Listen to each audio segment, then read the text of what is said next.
By the middle of the 1950s, the Catskill Mountains, 90 miles northwest of New York City, held more than 500 resorts. 500 resorts and roughly 50,000 bungalows, and close to 1,000 rooming houses besides.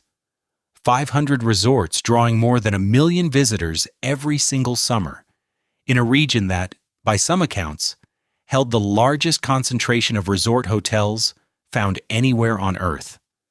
Today, most of those 500 resorts do not exist at all, not as businesses, not as buildings. Anyone could still point to on a map. What remains are ruins, scattered through second-growth forest, collapsed ballrooms open to the sky, empty swimming pools with birch trees rising through the shattered tile, dining halls built to seat thousands now home to nothing but weather and rot. The distance between 1 million guests a summer and an empty forest is not the story of one failed business.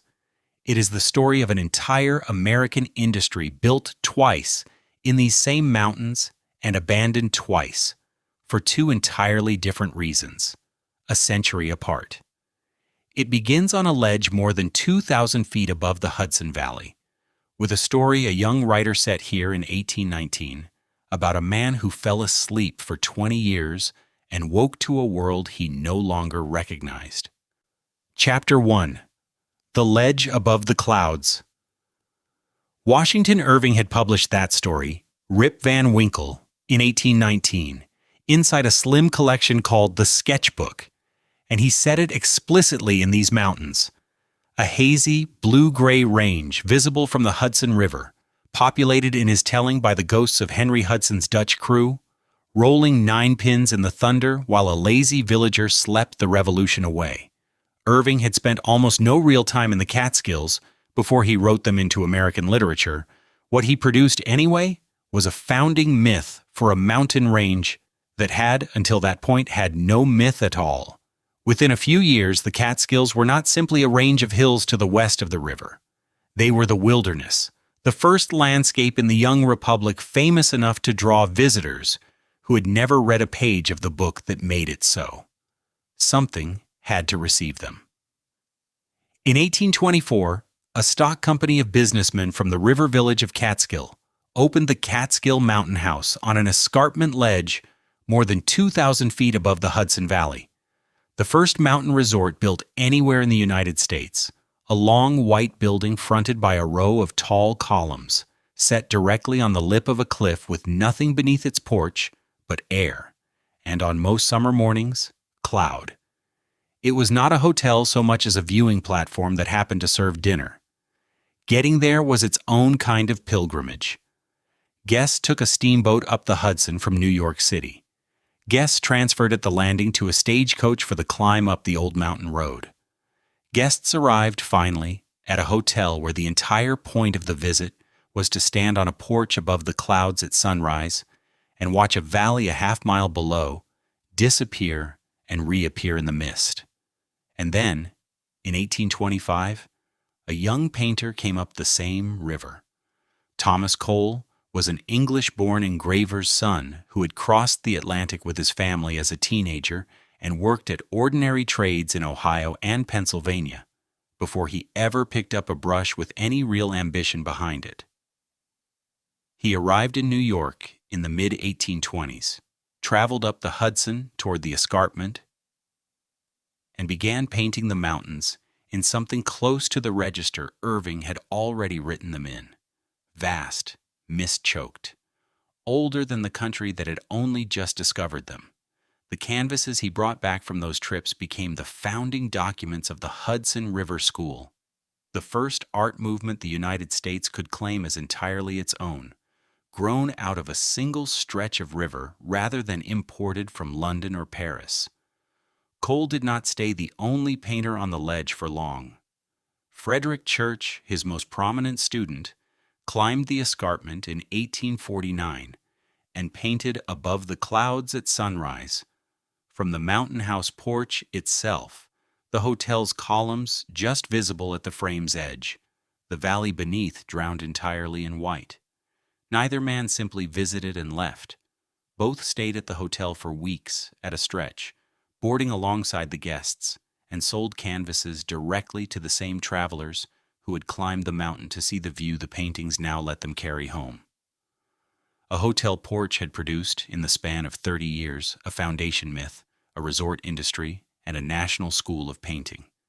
The ledge, the story, and the paintings had made the Catskills famous. What arrived next would make them fashionable. Chapter 2. No Hebrews or Consumptives. By the 1880s, the Catskill Mountain House had become a fixture of American public life in a way no resort before it had managed. 3 presidents of the United States climbed the escarpment to see the view Cole and Church had already put on canvas for them. Ulysses Grant came, still trailing the fame of the Union command he had held 2 decades earlier. Chester Arthur came, president through the accident of an assassin's bullet, traveling in the plain style he preferred off the record. Theodore Roosevelt came years before the White House, already collecting the outdoor places his restless constitution required. Grant, Arthur, Roosevelt, 3 names that made the ledge above the Hudson a fixed point on the national map, not only the artistic one. The competition arrived in 1881. A wealthy Philadelphia lawyer, the story goes, had quarreled with the Mountain House's management over a plate of fried chicken and left to build a rival a short walk down the ridge. What he built was the Hotel Catskill, a sprawling wooden pile with room for some 1,200 guests, more than the older hotel had ever managed to sleep in a single season. The legend of the chicken is almost certainly too tidy to be entirely true. The hotel it produced was not a legend.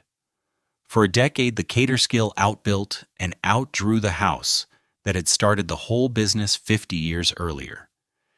In 1892, the Otis Elevating Railway went up the cliff face beside it, a cable-hauled car that carried guests straight up the mountain in a matter of minutes, a climb that had once cost a traveler an entire day of steamboat and stagecoach. The advertisements that filled the New York newspapers for these hotels read like the ordinary language of the resort trade. Mountain air, private baths, an orchestra on the lawn, with one additional line that ran often enough to be a matter of settled house policy rather than a single owner's preference. No Hebrews or consumptives. The phrase did identical work on both halves of the sentence. Consumptives, meaning patients with tuberculosis, were refused rooms for fear of contagion. Hebrews were refused rooms because they were Jewish, a category the management of the northern Catskill hotels found equally undesirable and advertised with the same flat certainty. The grand hotels built around the escarpment, the Mountain House among them, ran that line or a close variant of it as a routine condition of business, printed beside the room rates and the train schedules. New York City in these same decades held one of the largest Jewish populations of any city on earth, and the resort world the escarpment hotels had built was, by their own printed terms, closed to it. Not at the Mountain House, not at the Catskill, not at any hotel that carried the line in its advertisement. The families the escarpment refused did not stop wanting mountain air. They started looking at land.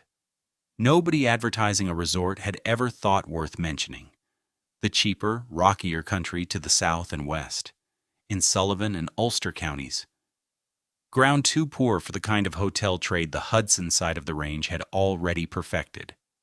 Keep the Mountain House on its ledge in mind. Its part in this story is not finished. What the exclusion built instead, on farmland nobody wanted, would take a name of its own within a generation, and it would not come from a lawyer, a painter, or a president. Chapter 3. The Farms That Could Not Feed a Family.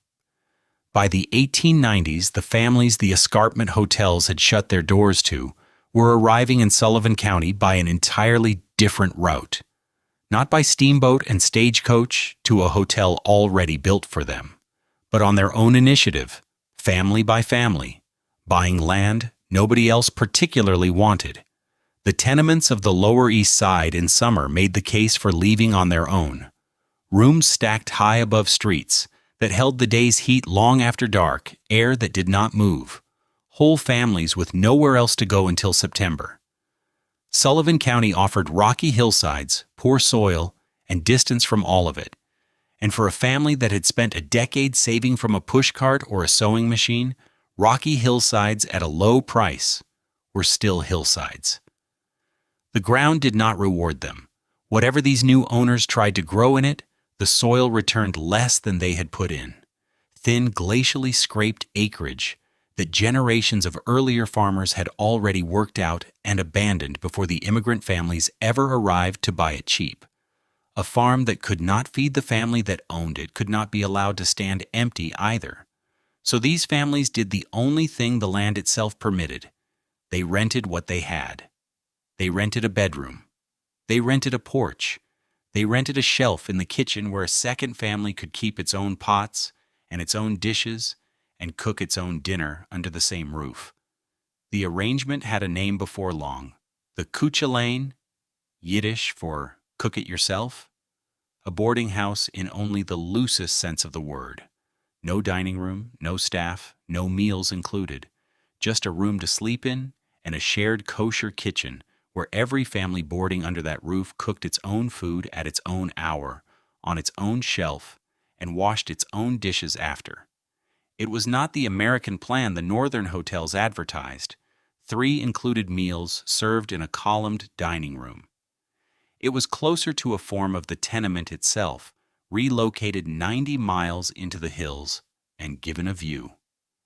The Ontario and Western Railway carried the boarders up from the city, a line that had spent decades hauling coal and milk through Sullivan County and now discovered a different, more reliable freight riding its cars every June. Whole families with steamer trunks, coming up to occupy a rented shelf and a rented bed for a summer, then riding the same line home again in September. By the time the season repeated itself a few more years running, the boarders and the farm families hosting them had given the whole region a name of its own, and it was not a name any hotel brochure had chosen for it. They called it the Borscht Belt, after the beet soup ladled out at nearly every one of those shared kosher kitchens, a joke the families told about themselves before anyone outside the mountains had ever heard the phrase. None of this had a founder yet, not the way the escarpment hotels could point to the men who had built them. It had only farms and families and a railway and a soup. Somewhere among those same rocky acres within another generation, a man who had already failed once at running a restaurant in the city was going to buy a farm exactly like these. Cheap, run down, good for nothing a bank would lend against, and rent it out one bed at a time. That farm had a name too. It was still in the 1890s just dirt. Chapter 4. $9 a week. Selig Grossinger was a Galician-born immigrant who had already failed once at running a restaurant in New York City, before he arrived in Sullivan County in 1914 and bought a rundown farm near the hamlet of Ferndale, the kind of property no bank in the city would have lent against. He had no partners, no hotel experience, and by most accounts no plan beyond turning one failure into something else before the money ran out entirely. What he bought was not a resort. It was dirt with a farmhouse standing on it, in a county already filling with families doing the same arithmetic on land nobody in the northern Catskills had ever thought worth a brochure. Grossinger did not build a hotel that year. He rented rooms in the house he already had, to boarders who arrived expecting nothing grander than a bed and a kitchen shelf. The first boarders reportedly paid $9 a week. A bed, 3 meals, and whatever the mountain air was worth to a family that had spent July sweating through a Lower East Side walk-up. $9 a week. Remember that figure. It comes back at the end of this story. In an arrangement of zeros nobody standing on that farm in 1914 could have imagined. His daughter Jenny kept the books before she ever kept the guests, and within a few years she had made herself the hostess of a farm her father still ran like a ledger. 1 column of boarders against 1 column of expenses. She would spend the next 4 decades becoming the face of the entire region, a name recognized well beyond Sullivan County. That is a later chapter. For 1914, she was simply the daughter working the front desk, while her father counted $9 boarders one at a time and worried about the mortgage. In 1931, the George Washington Bridge opened across the Hudson, and the state widened and paved Old Route 17 alongside it, and together the two projects did to the drive from Manhattan what the Otis Elevating Railway had once done to a single cliff face. They collapsed it. A trip that had taken the better part of a day now took a few hours behind the wheel of a Ford. Hotels rose to meet the shortened trip, dozens of them, then hundreds. Brown's rose in Loch Sheldrake. The Nivelle rose in Ellenville. Tamarack Lodge rose in Greenfield Park. Brickman's rose in South Fallsburg. Shawanga Lodge rose in Bloomingburg. None of them needed a rail timetable anymore. They needed a paved road and a full tank of gas, and Route 17 supplied both. The hotels kept rising even after 1929, when businesses everywhere else were failing and credit was disappearing from the rest of the American economy. The reason had nothing to do with prosperity. A week at a couche lane, on rocky ground with a shared kitchen, still cost less than a week sweating through August in a tenement, and that math held even as wages collapsed across the rest of the country. The Depression did not close the Borscht Belt down. It sent the belt more customers, families for whom the mountains were still cheaper than staying home. Arthur Winterick was a Russian-born barber who had built a personal fortune inventing and selling a scalp tonic called Jarris Hair Tonic, a business with nothing to do with hospitality or with these particular mountains. In 1935, that fortune put a hotel in his hands anyway. A debtor at Kiamesha Lake signed over the ideal plaza in settlement of what he owed Winterick, and the barber found himself the reluctant owner of a resort he had never asked to run. He did not sell it.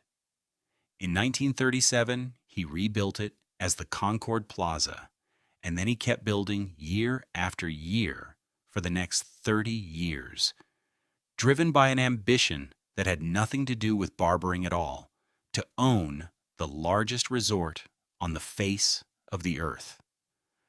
Grossinger's farm, Winterick's hotel, and the hundreds of small houses rising between them were no longer simply a shelter from exclusion.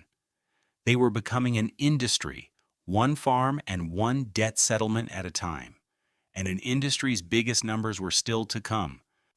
Chapter 5. The American Plan. By the 1950s, more than 1 million guests filled Sullivan and Ulster counties every summer, and they did not arrive as strangers scattered across a season. They arrived as neighborhoods. Whole blocks moved together, whole buildings emptied together, whole synagogue congregations relocated to the same corner of the mountains for 8 weeks running, so that a family renting a bungalow in July found half its own apartment building from the city renting the bungalows on either side of it. This was not tourism in the ordinary sense, a family here, a family there. Drawn by an advertisement, it was closer to a seasonal migration, the same neighborhoods reassembling themselves 90 miles from home year after year, until the mountains had their own version of the streets the guests had left behind. The city did not send visitors to the Catskills. It sent itself, one summer at a time.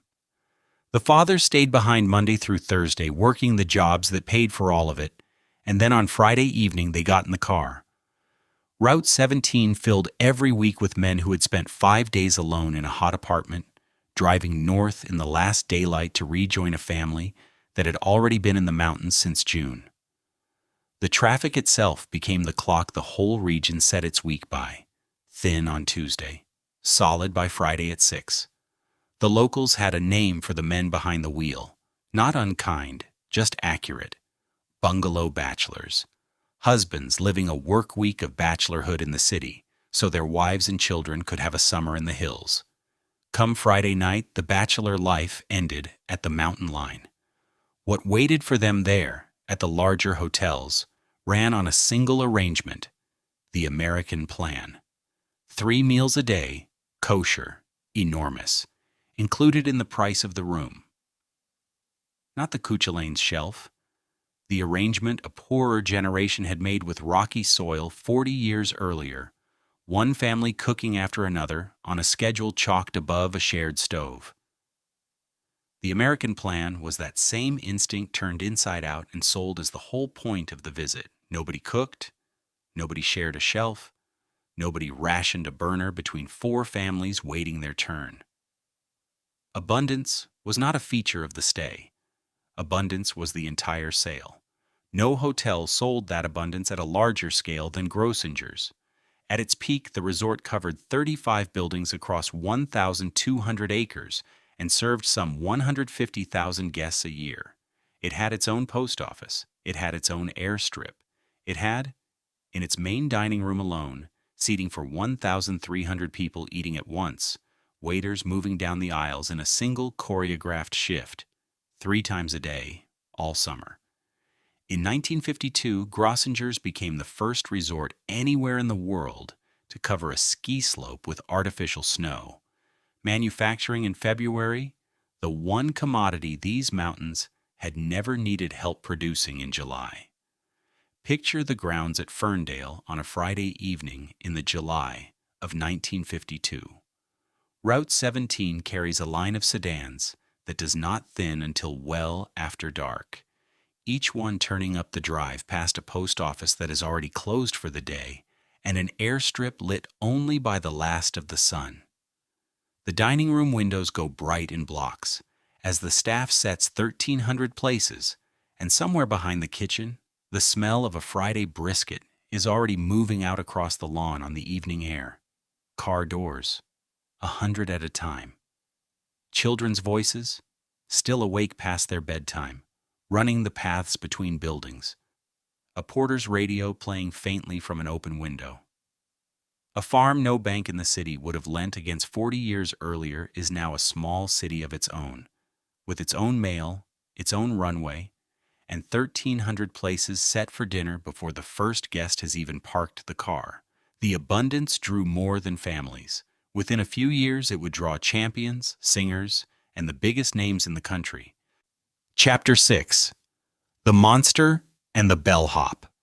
Jenny Grossinger had inherited a boarding house built on $9 boarders and a ledger her father kept by hand. What she built from it through the 1940s and into the 1950s was something closer to a court.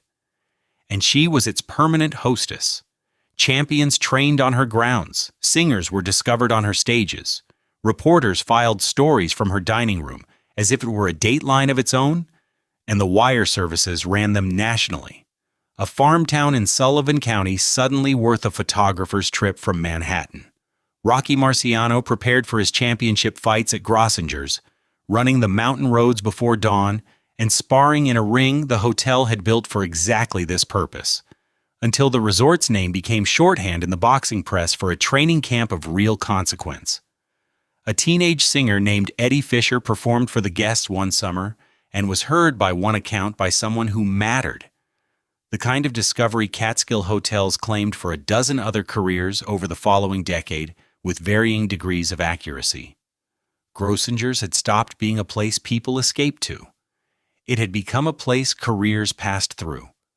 A few miles down the same roads at Kiamisha Lake, Arthur Winterick was solving every problem the only way he knew how. The Russian-born barber who had taken the Ideal Plaza in payment of a debt had already rebuilt it once, in 1937, and rebuilding for Winterick had never been a project with an end date. By the 1950s, the Concord Hotel covered some 2,000 acres and offered 1,500 guest rooms, and its main dining room could seat 3,000 people at a single service, a number that made even Grossinger's 1,300 places look almost modest by comparison. Winterick cut a golf course into the hillside and named it the Monster, and the name held. Golfers who played it ranked it among the hardest courses in the country, a deliberate, engineered cruelty laid into a resort otherwise built entirely on comfort and abundance. Every time the Concord ran short of rooms, or beds, or stage time, Winterick's answer was the same one it had always been. Another wing went up, another floor went on top of it, another act got booked into the showroom. The Concord did not grow by plan. It grew by reflex, one addition answering one shortage year after year for 30 straight years. Not every hotel chased that kind of scale. In Thompson, the Kutcher family ran their hotel and country club as a single household business, passed down inside the family from one generation to the next without ever once changing hands. 3 generations working the same grounds long after Grossinger's had grown into something closer to a corporation with a hostess at its head. It was at Kutcher's in the early 1950s that a lanky Philadelphia teenager named Wilt Chamberlain spent his summers carrying suitcases for tips. A bellhop who happened, in the hours he wasn't working, to be unbeatable on the hotel's outdoor basketball court. Kutcher's summer games became known for it well beyond the hotel's own guests. Staff against staff, hotel against hotel, Chamberlain in the middle of nearly all of them, years before his name meant anything outside Sullivan County. By the middle of the decade, the mountains held a bellhop who would become the tallest name in American sports, a golf course built to punish the men who dared finish it, and a hostess whose dining room had turned into a stage for the famous and the soon-to-be famous in equal measure. The rooms were full. The dining halls were full. And after the last plate of the American plan was cleared each night, the real business of the Borscht Belt was only just beginning. Chapter 7. 2 shows a night. The dining rooms had fed 1 million guests a summer. The nightclubs built out behind them fed something else. An entire generation's sense of what was funny, rehearsed nightly, in front of an audience that had already eaten, had nowhere left to go, and expected, as a matter of the American plan itself, to be entertained until the small hours. Every hotel of any size employed a figure the region called the tumbler, a word borrowed from the Yiddish for commotion, whose only job was to keep the guests laughing from the pool deck at 10 in the morning to the nightclub floor past midnight. Grossinger's ran the trade at its most refined. Lou Goldstein, hired originally as a golf instructor and kept on for decades as the resort's full-time tumbler, turned a children's schoolyard game into a poolside institution, standing at the shallow end each afternoon calling "Simon Says" to grown men in swim trunks who obeyed him without embarrassment, because that too was part of what a week at Grossinger's had always been sold as buying. The stage work paid less than the tumbler's tips, and it asked for more. Sid Caesar was still a teenager when he picked up a saxophone in a Catskill hotel band, working the dance sets years before he had a single line of comic material to his name. Jerry Lewis worked the same circuit as a busboy, clearing plates from tables where his own parents were performing that same evening. A teenager stacking dishes in front of an audience that had no idea the kid clearing their table would end up owning half of it. Neither man was unusual in this. The mountains did not so much discover comedians as manufacture them, on a nightly schedule, in rooms too small and too close to hide a bad set. Mel Brooks worked the circuit. Joan Rivers worked the circuit. Don Rickles, Henny Youngman, and Rodney Dangerfield worked it too, each one sharpening an act in front of the same unforgiving audience of garment workers and their wives, an audience that had paid for comfort and would not sit quietly through a joke that failed to land. The business itself ran on a fixed architecture, repeated with only minor variation from Grossinger's to the Concord to Kutcher's, and every hotel with a nightclub wing between them. A comedian first, a singer second, then an hour of dancing, then a midnight buffet laid out for guests who had already eaten dinner at 7 and would eat again before bed. 2 shows a night, every night, all season. Not a special booking. Simply the ordinary business of running a hotel in these mountains. The circuit supplying all of it was dense enough that a working comedian could play a different hotel every single night of a Catskill summer, 10 weeks running, without ever repeating a room or a stage. Bookers moved acts between properties on a schedule as fixed as a factory line, one hotel handing a comedian off to the next before the ink on his last contract had dried. By the middle of the 1950s, the mountains held their own comedy circuit, their own stage-trained comedians, and their own audience large enough to launch a career before it ever reached a television camera in New York. The midnight buffet went out every night that summer, the tables reset before the last dancer had left the floor, the kitchen already setting up breakfast service before the band packed its instruments. 2 shows a night, every night, all season. The lights over Kayamasha Lake did not go dark before 4 in the morning. Chapter 8, The 3 A's. And then very quietly, the reasons the Borscht Belt existed at all began to dissolve, one by one. No hotel closed to mark the moment. No headline announced it. The Sullivan County historian John Conway later reduced the whole unraveling to 3 words, the 3 A's: air conditioning, assimilation, and airfare. Each of the 3 worked on its own schedule, in its own decade, and not one of them needed a single hotel in Sullivan County to fail a single booking before it started doing its damage. Air conditioning arrived first, bolted into the windows of city apartments and offices through the 1950s and into the 1960s, and it did its work plainly. For 2 generations, escaping the summer heat of a Lower East Side walk-up had been the entire premise of the trip north, the reason a family paid for a bed at Acucha Lane, the reason the fathers drove up Route 17 every Friday evening, the reason the migration existed at all. Once a compressor and a window unit could do the same job for the price of a monthly bill, escaping the heat stopped being a necessity that required a mountain at all. Airfare did the second piece of the work, and it did it to the same families the mountains had always depended on. Cheap jet service put Miami Beach a few hours from the city, put the Caribbean within the same afternoon, put Europe within reach of a 2-week vacation for people who had never before been able to afford the distance. A week in the mountains now had to compete with a week anywhere on Earth, and the mountains, whatever else they offered, could not manufacture an ocean to answer that competition. Assimilation finished what the thermostat and the jet engine had started. The same prejudice that had once printed no Hebrews or consumptives beside a hotel's room rates receded through the middle of the century, and the resorts that had built that policy into their advertising began, one by one, to welcome the guests they had once turned away. The Borscht Belt had existed because Jewish families were shut out of every other resort in the country.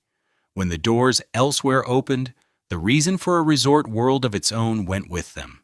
The children who had grown up on the American plan, now doctors, now lawyers, now professors, took their own vacations at hotels that had refused their parents a room. The old rhythm of the season collapsed from the inside as well.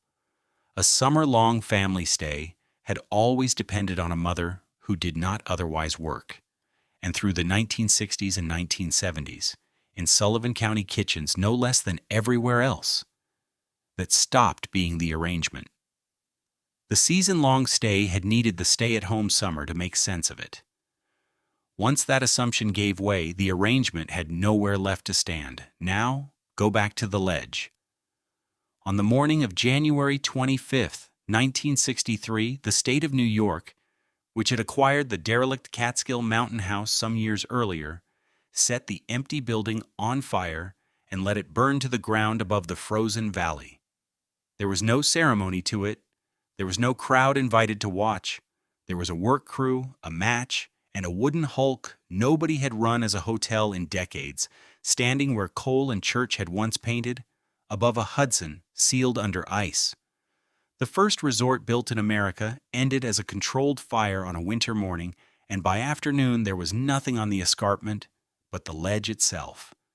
6 years later, the mountains drew the largest crowd they had ever drawn, and it had nothing to do with a kosher dining room.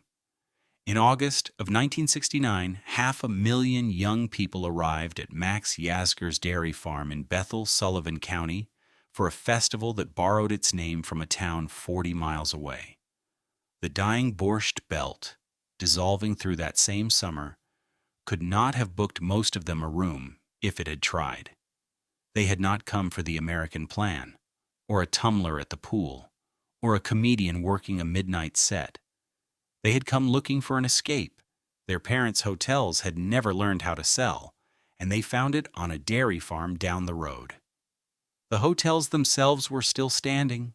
What no longer stood was any reason for them to. Chapter 9. The Inventory of What Remains. They came first for the 20-room operations. The Cuchulains that had never installed air conditioning, because air conditioning had never been the point of a Cuchulain. The family-run houses that ran on a crew of neighbors instead of a staff. They came next for the mid-sized hotels, the Browns and Tamarack tier that had filled 100 rooms in 1955 and could not fill 40 by 1970. They came last, but they came, for the famous names too. The closures ran through the 1960s and into the 1970s in the hundreds, in exactly that order. Small first, then large. Jenny Grossinger died in 1972. On the grounds of the resort her father had opened as a $9 a week boarding house 58 years earlier. She did not live to see it close. 14 years later, in 1986, the Grossinger family sold the hotel for $9 million. And the dining room that had once set 1,300 places for a single dinner shut for good. $9 a week in 1914. $9 million in 1986. The distance between those two figures is not simply inflation. Inflation alone does not turn a boarding house into 35 buildings across 1,200 acres. It is the entire arc of this story, compressed into a coincidence of digits that nobody arranged and that the record simply happens to contain. 1 year later, in 1987, a film called Dirty Dancing turned a fictional version of the hotel, Kellerman's, into a permanent fixture of American nostalgia, playing forever on a screen a resort that had already closed its doors before a single frame of it was shot. The Concord held out longest among the giants.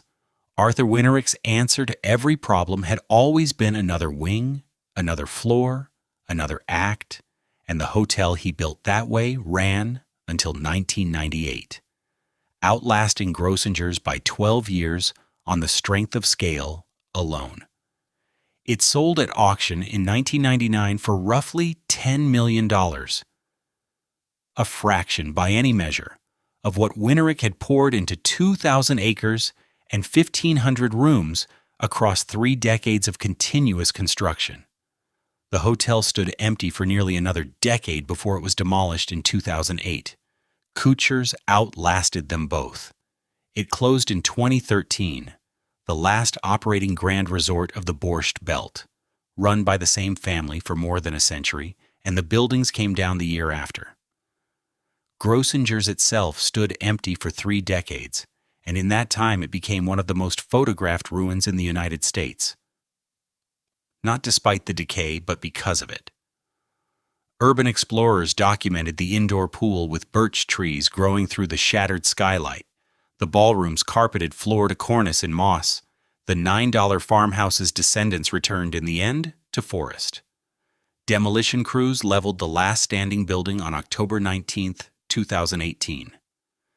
The same year, a casino called Resorts World Catskills opened on the old Concord grounds at Kiamesha Lake, built at a reported cost of $1.2 billion, a bet that gambling could revive what vacationing had built and television, air conditioning, and a jet engine had unbuilt.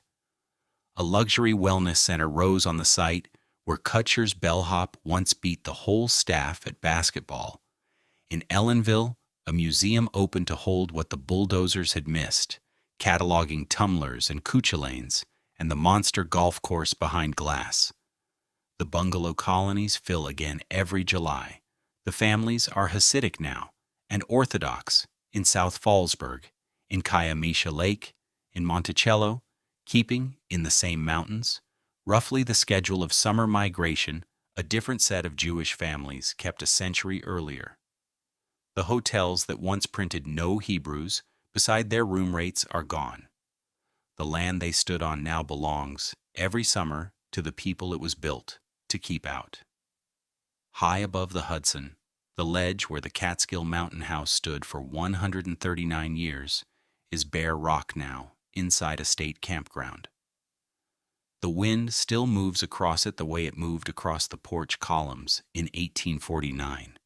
The valley below still disappears into cloud on a summer morning and reappears by noon, exactly as it did for Cole, for Church, for Grant and Arthur and Roosevelt.